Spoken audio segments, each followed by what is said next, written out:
Hello everybody, Image here once again, and we're going to be continuing this Pro League set between Samsung Khan and CJ Entus from the 7th of June. Going into set 2, CJ is up 1-0 after Effort beats Stork.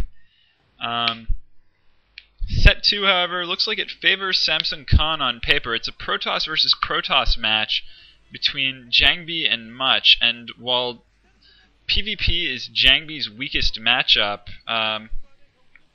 he has been a more solid player than Much over the last little while. However,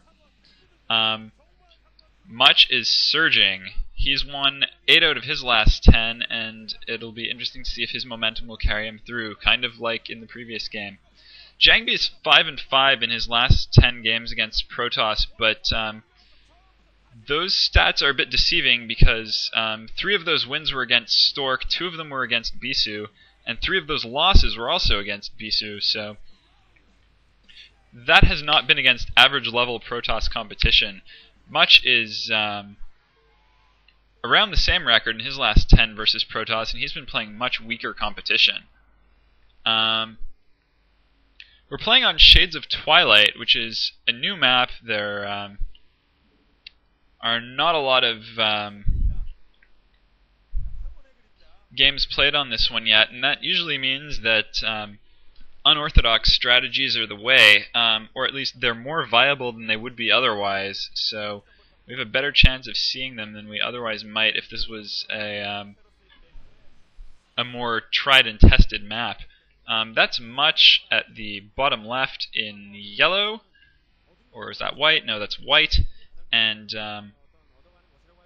at the top right in purple is Jangbi. This is a 4-player map, and Much is sending out a probe really early, so I think that's far too early to scout. We're going to see some cheese, and that probe is stopped. So let's see what he's doing there.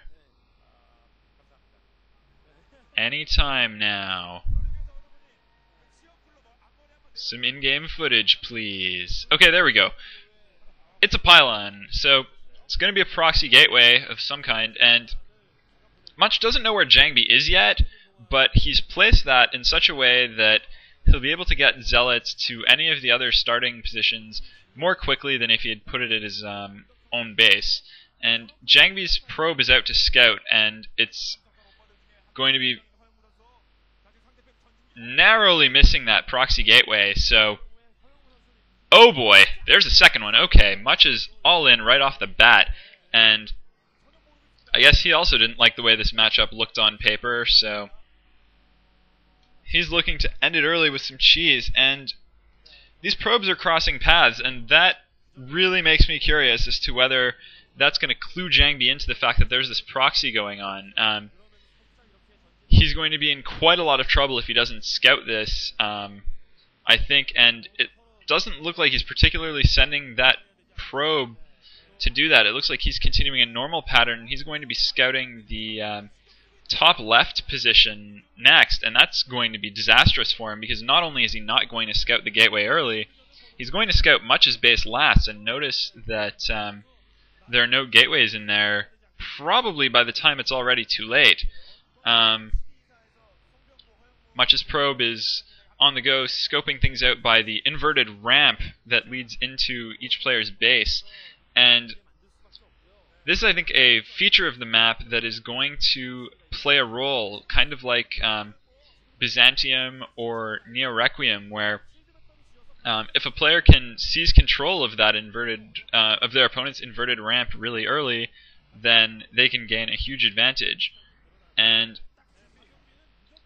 Jangbi sees the Zealots coming in, and he knows what's up, so he's planted a second gateway and a shield battery to help defend against this rush. Much has placed a pylon on the cliff outside of Jangbi's base.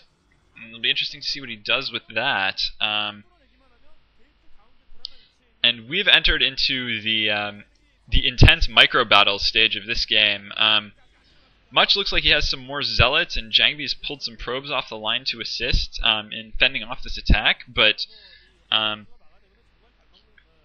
doing this is hurting Jangbi's economy, so if this somehow gets into a long game, which it shouldn't, but in the unlikely chance that it does, then Much will be ahead as long as he's still pumping Zealots out of his base. And a second shield battery going up for Jangbi, so I think he is definitely feeling the pinch in terms of these Zealot numbers.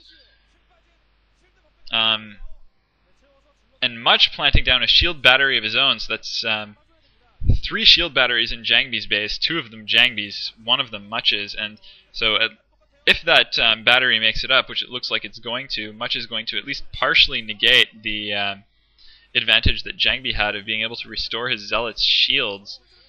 Here comes a large Zealot versus Zealot and Probe micro fight, and it's kind of hard to see what's going on here, but it looks like Much is the one who's gaining ground here. I think he's got more Zealots in this attack group still, and I don't think that Jangbi's probes are going to be quite enough to turn the tide, especially with Much keeping his Zealots in a pretty solid line formation there. So Jangbi's in some serious trouble, and Much is now retreating to the top of that inverted ramp, so he's going to sacrifice one of his advantages, which was that shield battery in Jangbi's base, for a different advantage, which is the high ground position at the top of that ramp. And we'll see how that one plays out for him. Jangbi looks like he's going to try to push there, but decides to back off at the last second. Meanwhile, Much has planted a forge in his base, and I think what he's going to use that for is to place a cannon within range of that pylon to help defend that containment point at the top of the ramp. And that's what Much is doing, so he could probably, if he has the minerals to do it, plant more cannons there. And oh, probe drill from Jangbi to disrupt that Zealot block. So this is going to be the key. If Jangbi is going to be able to bust his Zealots through here and clean up Much's force, then he'll be right back in the game. But it looks like Much is going to be able to hold the ramp. The cannon's going to come up and deal with those wayward probes, and this push at the ramp is going to be a failure. Samson Khan's coach of January looking frustrated there, and I think just the way this matchup looked on paper, she was expecting to see a win, and I think a lot of people would have been expecting to see a win for Jangbi in a more straightforward game, but this was not a straightforward game. Jangbi completely caught out by that proxy 2-gate cheese rush, and he just looks irked by what happened there, and can you blame him? Much.